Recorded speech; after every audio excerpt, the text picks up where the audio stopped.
Welcome to Sewing Out Loud, the official podcast of Zede Sewing Studio. Here are your hosts, Zede and Mallory. Sewing Out Loud. Hello and welcome to the podcast. I'm Mallory Donahue. And this is Zede Donahue. And before we get started today, I just want to give a couple little shout outs here.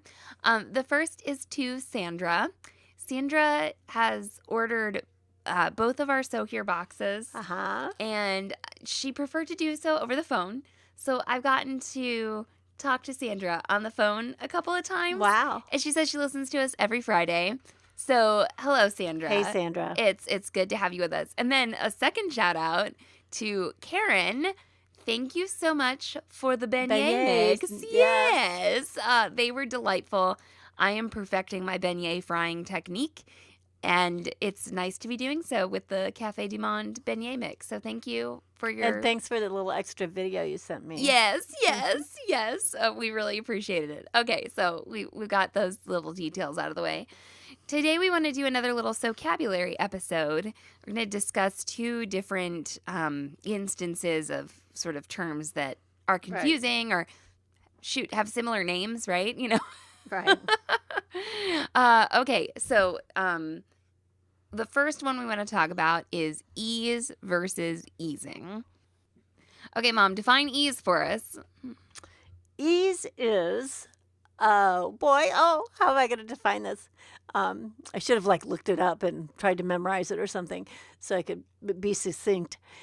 Ease is the amount of room you leave in a garment so that you can move in it. Yep. Okay? So you can sit in a skirt.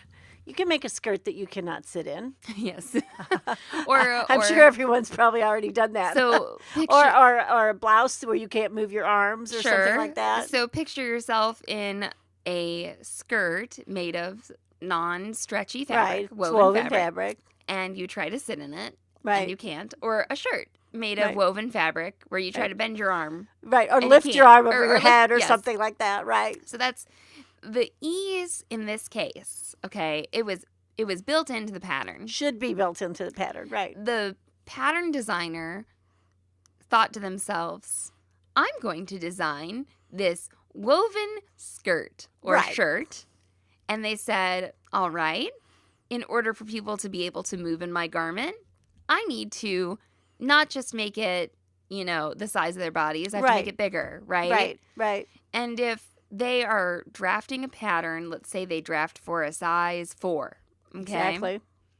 And size 4 has a bust of, I don't know, I'm making up this number here, guys. So no one email and say, no, a size 4 is...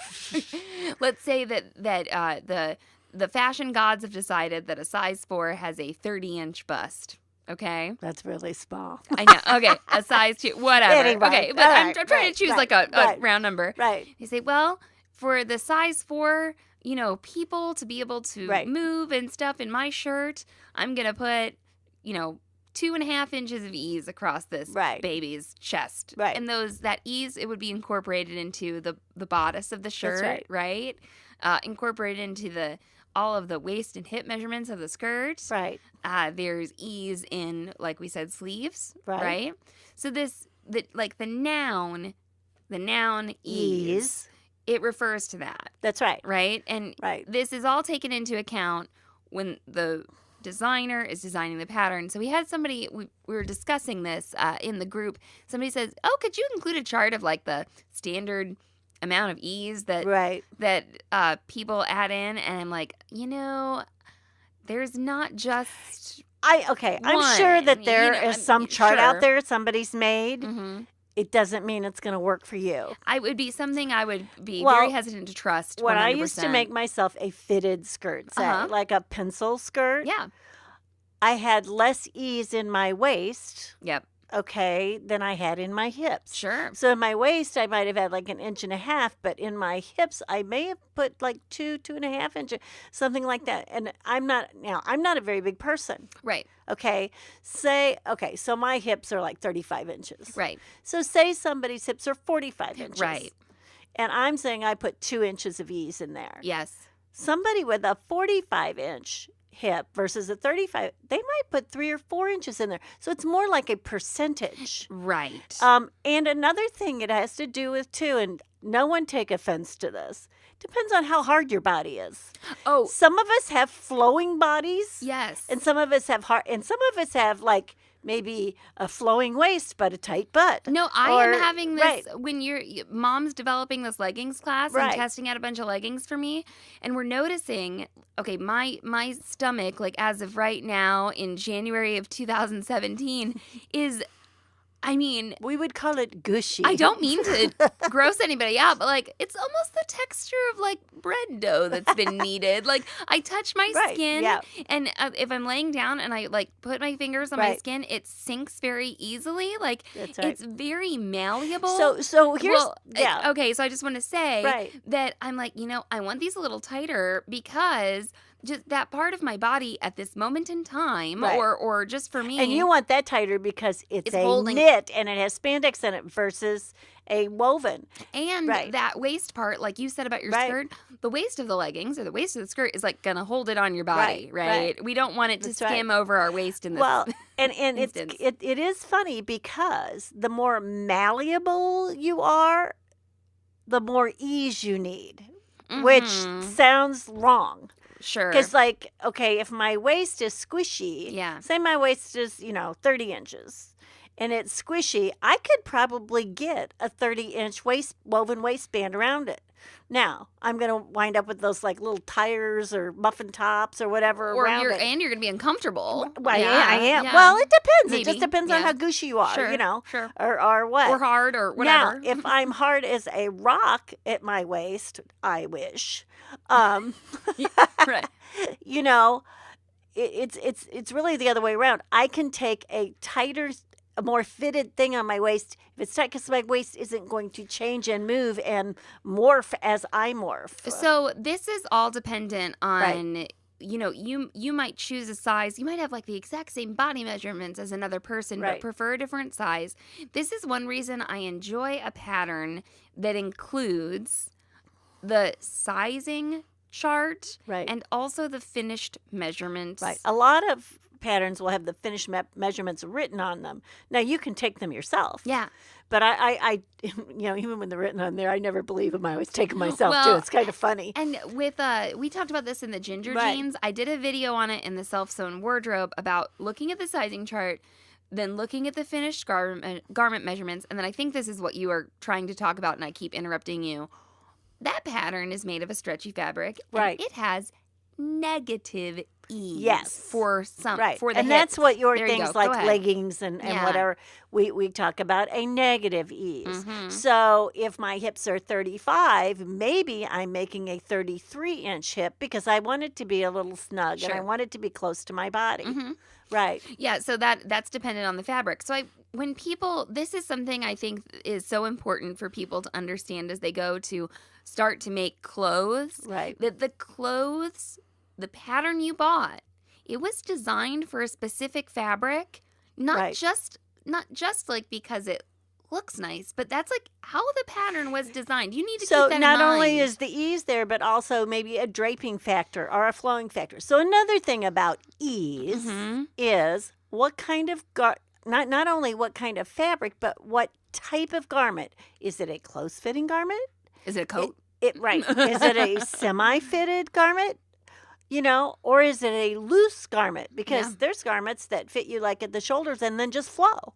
And So, I'm not worried about ease if I have on this, flowy top. yeah, right. this flowy baby doll dress. I'm worried about it fitting my shoulders only. The other thing is, even though a garment may cover the same part of the body similarly, it doesn't mean that those garments are drafted the same. What I'm trying to say here Yeah, what is she saying? What I the don't heck get am I saying? Okay, somebody out there must be lost like me. So No, explain that. Well, this is to help people not get lost. Okay. Right. I had a person who was like, I'm going to use this yoga legging pattern to make stretch jeans. Okay. Ooh. Now, when Yeah. we look at a picture of somebody in yoga pants, Yeah. right? It's a fitted pair of pants Yeah. from their waist to their ankle. Yeah. And then they're like, I want a pair of jeans that fits me from my waist to my ankle. But the big deal here is Right. they are drafted for those very different types of fabrics. So she said, I'm just going to go up a few sizes in the yoga pant. And I'm like, you follow such a different process. Right. It's a for different drafting thing. a pair. Right. Do you understand what I meant now, Mom? I Does it make sense? I don't know what that sentence she said meant, but I understand this part. The yoga pants and the jeans, they're covering the same part of the body, but they're a very different garment. It's just like, slacks, the crotch is dropped a little bit, okay? Yeah. Mm-hmm. It has to be. If it's non-stretch and you have a slack that has a straight leg, say, or a stovepipe leg or whatever, a style leg, you don't have that crotch right up in there where the baby comes out. I also, what did one of our group members say? She doesn't have children. She said where the water comes out. We just like to be a little more shocking and say, whatever you want to call it. We can call it the sit bones, whatever. Talking about crotch drop. Okay? Right. So I had a customer come in who was making ginger jeans, and they're a man. And I thought, you know, this is going to be different. Like, because there is junk genitalia there, right? That, like, this pattern wasn't drafted for. For man junk, right? Yeah, exactly. So it's just like, okay, we're gonna work with the rise and everything here. And actually, what this person did, which was super duper smart, was brought in a pair of jeans that he liked, that he was wearing, and I was like, oh, this is perfect because you enjoy the way these feel and everything. And he put those on, and we measured, did some. Anyway, measuring, but it's just something you got to keep in mind. Well, also sometimes with men, don't anybody freak out, but there's a left wear and a right wear, depending if they do it on one side of the, they like adjust things to one side of the seam versus the other side. Also, Sam and I talk about how our husbands... And do we want to know this? I don't think I want to know this. No, I'm not going to listen to this part. I'm not talking about junk anyone anymore. else that doesn't want to hear this, you can just close your ears for 15 seconds. I'm not talking about junk anymore, but we talk about how our husbands wear their pants under their bellies. Oh, yeah. And so Sam and I were talking, and I guess my husband, I don't ask his permission to talk about these things. Sam, I hope Spence doesn't mind, but anyway. Do they listen to this? That's the other thing. We're like, they need low-rise pants because they want to wear They want to wear them under, their belly. And my husband doesn't have a belly. Right. No, and neither does Becca. So they can wear their pants wherever, but they wear their But pants low. the problem with that is their hips and their waist are the same size, No, too. here's the problem. Here's the problem that Sam and I face with our husbands. Oh, you have the crotch rip. Yeah, then their crotch rides even lower, and then they rip out their crotch. Because there's too much stress on their crotch. Yeah, Derek's you need a diamond-shaped crotch in he there. already has pants with a diamond-shaped didn't crotch. work. Derek, I'm just talking about my husband right now. Okay, he rips out the crotch in his pants all the time. You know what I told him to do too. Okay, is not to dry his 98% cotton pants anymore. Yeah, right. I was like, these are shrinking Wearing up. them out. I can see that they're getting shorter on you. Right. I think that the ease that was allowed for you to squat and stuff is slowly going away. So I said, you got to stop drying these pants. So also, they're expensive pants. He spends like $80 on these. Especially if they have a diamond crotch. They're very well made. It's just, they're not well made enough that when he squats down and they're like at his thighs, they're not split. Well, he's putting stress where it shouldn't be. Exactly. Right. So I'm going to make him pair hip huggers, maybe. Maybe he needs a maternity panel. Or a I stretch gusset. was going to say, or if you could get him into yoga pants, there you go. It could be working. There you go. Yeah. So let's talk. We talked about ease. This was all about ease. We mentioned negative ease. Right. I think we did a pretty good job discussing that. Okay. But we didn't talk about. So now we're going to talk about easing. Easing is a verb. Yes, or the word ease is a verb. Like ease that sleeve into the arm side. Exactly. Sir? Okay. No, like as a command, right? Okay, so to ease as a verb, what does that mean, Mom? Well, what it usually means is that you have two pattern pieces, and one is where you're going to put them together. One side is going to be a little bit larger than the other. And the reason, a lot of times the reason is to give ease in the garment. Yes, that's good. Or give room in the garment. To further confuse the issue. If you want to really confuse this. But I mean, that is one of, or, it has to go around a certain body shape or something, or, with the, like you were talking about the sleeve. Yeah. There's no mystery to drafting a sleeve, really. Right. Because Don't tell people that, Mom. How are we going to Because make any there money? is no way to draft a sleeve absolutely perfectly. A lot of it is art. Mm-hmm. It is the art and, like an acquired skill. There's no good mathematical, curve to this or anything. Right. So you doing ease some in that estimate, sleeve. yeah. That's why I like knit sleeves a whole lot. They'll just go in. Yeah, anything. I can get I love it when and we haven't done a video on this, but Right. I've done this a couple times recently. We're doing it in our serger workshop. I'm like, I'm just going to cut out this fake sleeve pattern Right. and this fake bodice. And I said, and I didn't measure anything. That's I don't right. know if these are supposed to go together, and I'll make it And fit. you can make it fit. And You they're can. like, oh, Right. and it looks But, nice. and that's easing. And knit easing is easier. My full bust measurement on a T-shirt is very similar to that. Your front panel for a full bust adjustment, when I make a T-shirt, your front panel, the side seam in the front is actually longer. Yeah. But you don't, once it's put together, you don't see that. So when you ease something together, Mm-hmm. you're really showing the fabric who's boss. Right. There's oftentimes some kind of notch or There's gonna be a measurement somehow, a notch, a marking as to Yep. ease between this point and this point, and sometimes it might be a gather. It doesn't mean it's coming out smooth. That's true. You might have an instruction that says gather between these 2 points, so it's not the whole Yeah. piece that gets gathered. Maybe it just gets gathered, between 2 certain notches. Maybe it's like over the bust or something. So this is another thing I guess I just like to talk about ginger jeans. It is available on our website if you want to buy the pattern and the denim. Anyway. And Mallory has a lot of videos about it too. Yeah, we just talk about these pants a lot. Everybody wears jeans, I guess. And there's a place where you ease on the ginger jeans, right? And on the out seam, it's a place between the hip and the knee. Yes. And then on the inseam, it's a place, Right. it's between the knee and the crotch. And what's going on there is the back pant leg has is a bigger piece. It's more fabric. And right. there's more fabric back there than the front. Right. Okay. So when Sam was basting her first pair together, she put them on and she's like, they look pretty good, And she's like, but I can't I don't know if I can squat down in these. And she squatted and So she said, she these can are real move, tight. right. And we're like, oh, I don't know. And then someone else in our early stages of playing around with these, they were like, my back hem. Okay, on the leg. So the legs didn't match up at It the was end. like an inch. At the end of the Yeah, seam. it was like an inch longer. And I'm like, people, you have to ease here. There are these markings. Anyway, Right. both those people resewed their pants and they fit so much better. Right. And so anyway, you must pay attention to these things. That's right. And then I think You really should read your fabric and your pattern instructions. In fact, you should read all the way through them before you put the together.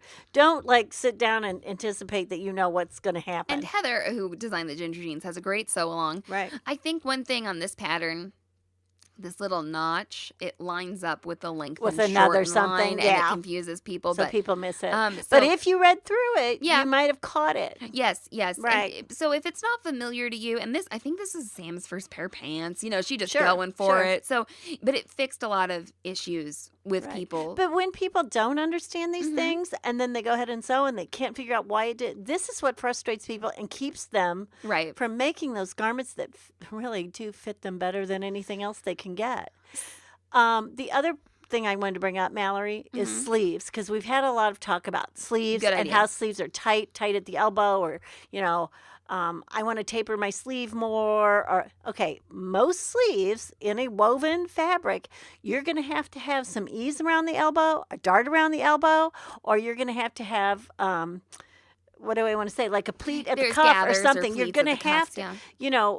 Let's just say it, Mom. Noah, don't take up your sleeves too Yeah, much. be We careful. love you. We love you, What Noah. Noah, the over altered. What do we call him? I don't know. The vicious altering No, what did person, he say? or I'm something. over enthusiastic. Yeah, over-enthusiastic alter I love it person. that Noah said this because I've been there, Noah. And I didn't say this in the group to you, but Noah's working on a woven shirt and making sure that everything, fits Right. nicely.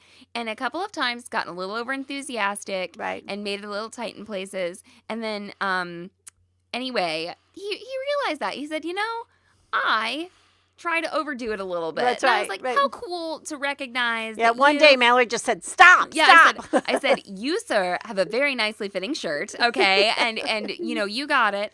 But it is when you're making clothing for yourself, you want it to fit. Right. So I think you are sometimes a little hypersensitive. Right. And no one's like, I'm going to make this woven shirt so I can look like a big like balloon in it. Right. And that's sometimes. So I can look like a stuffed shirt. Right. And so that's why sometimes I think people want to take that ease out of the sleeves because it looks pretty big. Right. But if you want a real fitted, sleeve fitted like your skin, it's going to have some lycra in it. Yeah, exactly. But Noah did a good thing. I said, just stop, just make it, see how you like it. Your arm, and I'm not a nurse or like a physical whatever person, like physical therapist or anything, but like your arm is one of your limbs that has the most range of motion, right? Like you can put it in front of and behind your body, and it has an elbow. You can do lots of stuff with it, yes. So I'm lassoing right now. Okay, picture that range of motion. Okay, so you want that woven fabric to do that. So and you use your arms to a great extent all the time, and they can go over your head. It's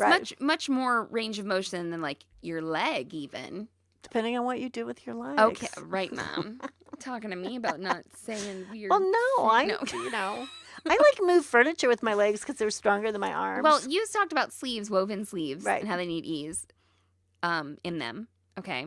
And then I want to talk about, we mentioned a bit about knit sleeves. Mm-hmm. We had somebody in the group post a picture. She's like, I don't know, the sleeve cap and the arm side of this knit T-shirt, they don't match up. And what she was doing was she had it very smartly pinned at the shoulder seam, right, with her notch, right, and then down at the side seam, right, and she was trying to match it up physically just to like think it out before she got to her machine, right, and Zede and I were both just like, no, just get to your machine machine and just make do it work. Yeah. Get to your machine and show that knit who's boss. And once you get those first few stitches stitched in, right, maybe you're starting at your side seam, right?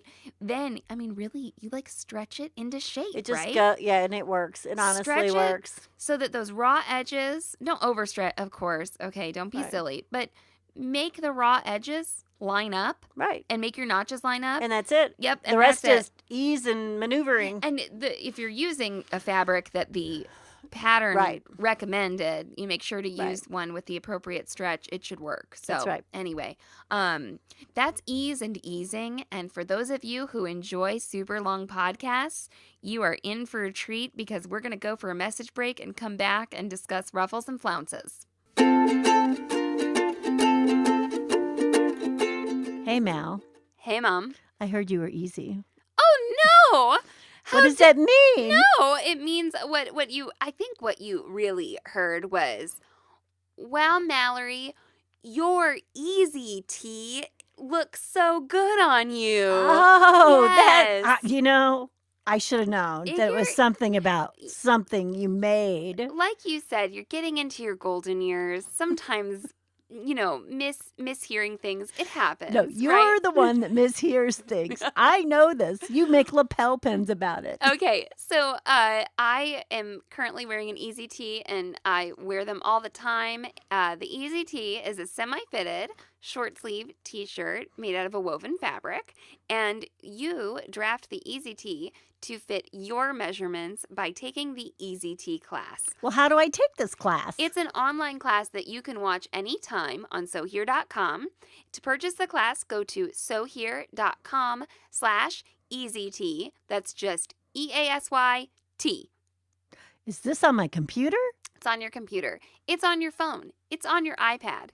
The class is divided up into short, easily consumable segments, some of which you may not ever need to watch ever again, but some of which you might want to revisit. So you have the ability to mark lessons as completed and also to star lessons so you can go back and revisit the ones that are most important to you. And I can vouch, Mallory's Easy Tee is a lot easier than Mallory is. Once again, go to sewhere.com/EasyT to begin your pattern drafting journey. Sewing out loud. And now we are back. Mallory, how did you learn about flounces versus ruffles? Well, late one night, I think I was like think I was like 13. I just remember I have like a teenager. You were that old, huh? Okay. Yeah, I feel like I have like a teenager. You know, you have one sister that thinks you're still 13. She thinks I'm 5. No, 8. Yeah, 5. Right? She went away to college when you were 8, and then when she came home and you were like getting married and having babies and stuff, she goes, now we can have a baby. She's 8. Yeah. No, I'll just say that I feel like this was during teenager times. And if you have a teenager or you are a teenager or had a teenager, teenaging can be rough. Sometimes it's hard to be a teenager, to be the mom of a teenager, right? And I just remember us having this like moment of connection at flouncing? Yes, at the island in our kitchen. And it was like really cool. And so I just remember being like, oh, my mom's cool. And I don't know what stupid thing I'd done that day. Who knows? Anyway, so I don't know why I asked about it. Okay. I can't remember. Yeah, I don't either. Why I asked about it. But you were like, now a ruffle and a flounce are different. And you drew me a little picture on a piece of paper about how a ruffle is just a long strip of fabric. Right. That's gathered up. Right. Right.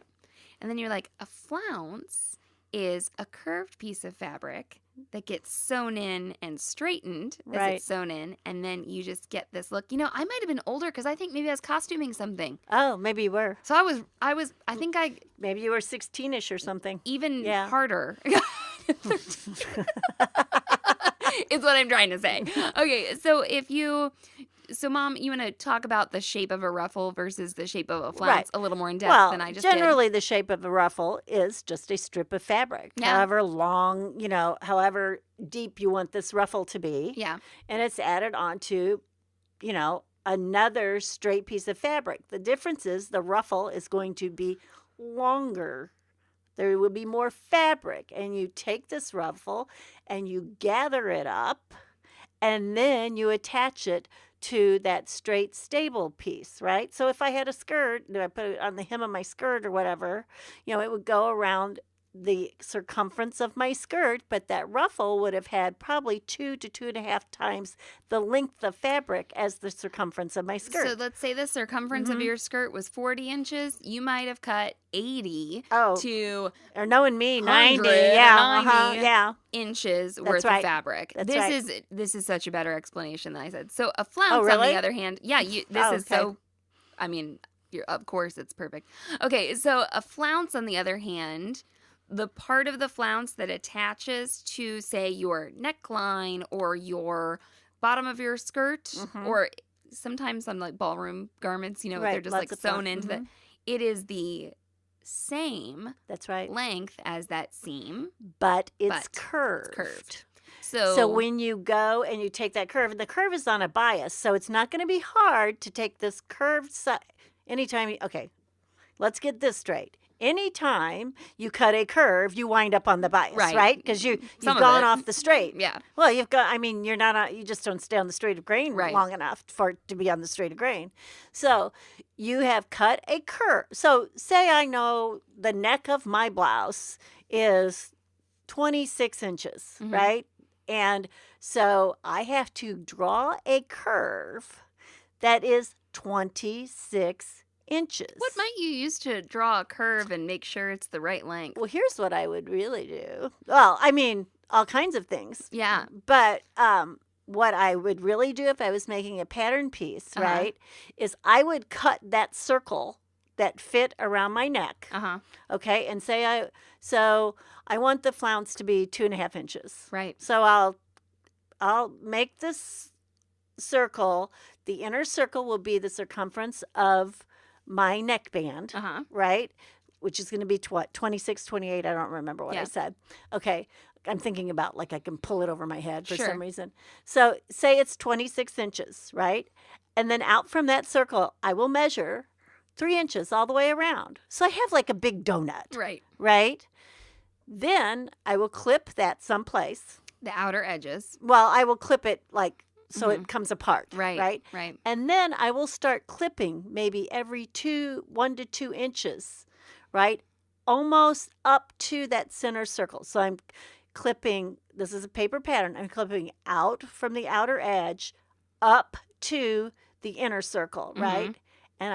And then I can lay that down and it becomes flat, right? Right. Flat but curved, Right. right? So you just have this like almost like a swirl looking pattern piece that you can smooth out, and obviously that should take a video. But that inner part, what you've preserved, is that it's equal to the neckline. Right. And what's happened is that outer curve is much greater than the circle that was only 3 inches away from the inner circumference. So you get a ripple. Yep. Gosh, So does that make any sense to anybody? You get a smooth join. Right. There's no easing to be done. No easing. It should fit right on there. Right. Yeah, it should fit right on there. And you know what we talked about? Karen, I'll try to find this Facebook post. Karen, who sent us the beignet mix, she posted a picture. Beignet Karen. Yes, Nolan's Karen. She posted a picture of a weather woman, meteorologist, wearing a very stylish dress, and she's like, "Oh, I want to make something like this with these ruffles." And I was like, "Well, those are actually flounces, that's right, and we should do a podcast on it." She was like, "Oh, great," So I thought that was cool. So here's the one thing that you really want to know too, especially when you are styling something, right? Is the gather will a lot of times add volume, right? So it adds more volume. So if I gather across the top of my bust. Say my high bust, I'll have room for my, boobs to fit in there or something, right? It's adding volume. A flounce does not always add volume, okay? Or not a volume that you might expect. Because it's on the bias, right? It hangs lays and so it nicely. Flows. So it's a soft, flowy thing. I hate to say it's always a more tailored look, like that. Of course, you can have a million flounces. Well, see, sometimes I think, right. It just depends on how you're doing it. But you talk about this all the time. A peplum is like a big flounce. Yeah. Now, a peplum can also be gathered. It can. Right. If you think about a lot of, I feel like most. But you have to I've be seen. Careful that a peplum doesn't turn into a ruffle. Yes. Okay. And the other thing is, really, if you're having trouble visualizing what Mom talked about, okay. Here's something.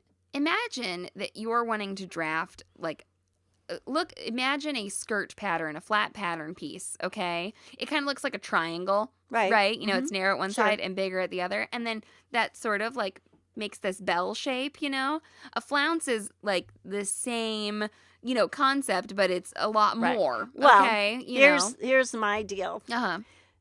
There's basically sort of, two types of full skirts in the world, I guess. Well, there's gored skirt. But anyway, I can compare these to two skirts. There's a gathered skirt where you gather it into the waistband. And then there's a circle skirt. Yeah. So what you know about a circle skirt, which is what your 1950s poodle skirt is, right? Is that waist is it lays flat. It's flat to that waistband, and then you wind up with all this volume. Right. Just because the hem is so much bigger, so much longer. That measurement is so much longer around than the waist. Yeah. So if you were having trouble, we should do a video on this. But also that's the perfect. So anyway, that comparison. To me, right? Because that the gathered skirt is very specific, very gathered, and that circle skirt is a more flow. Now, okay, before anybody's like, I've made a gathered circle skirt. Of course, that can happen too. You can also make a circle skirt using gourds. There's you can also make a gourd skirt using more gourds. Or you can make a circle skirt that isn't gathered that you put an elastic waistband in, and then it looks gathered when you put it on, right? Okay, yeah, okay. All right.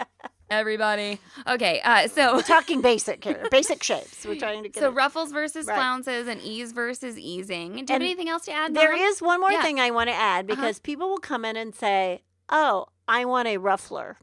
Right? Yes. I'm making da-da-da. I heard there's a ruffle foot. There's a ruffling foot. Okay. And there's a ruffling foot on a serger or sometimes it's called a puffing foot. So everybody knows. Okay. And then there is a ruffler attachments for your sewing machine. Okay. So a ruffle foot or a puffing foot, Puffing, it works with the feed dogs on your machine. And what it will do is when you're putting two pieces of fabric together, it will ruffle up one piece or gather up one piece and attach it to the flat piece, okay, by means of how the foot works. Yeah, what those feet do is they like have two strips of metal almost that run parallel to the feed dogs.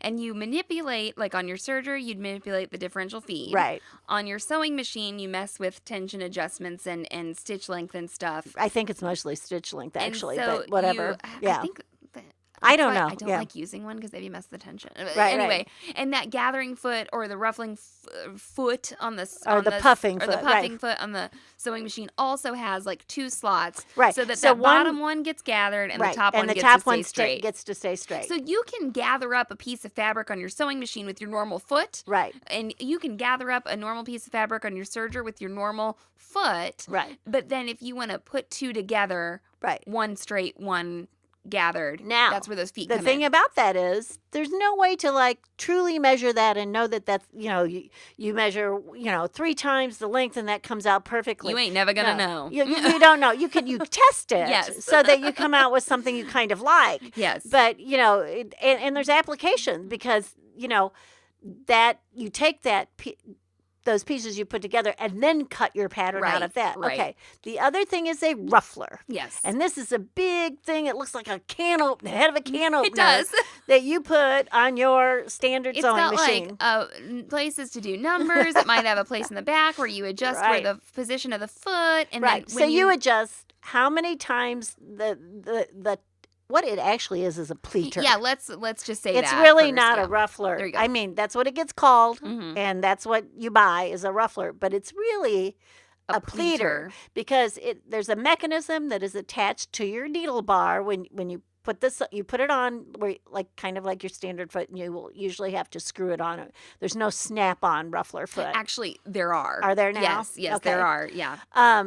But anyway, so you can. There's a little dial where it decides how which stitches will it pleat every stitch or every third stitch or every fourth or whatever 12th. I don't know what it is.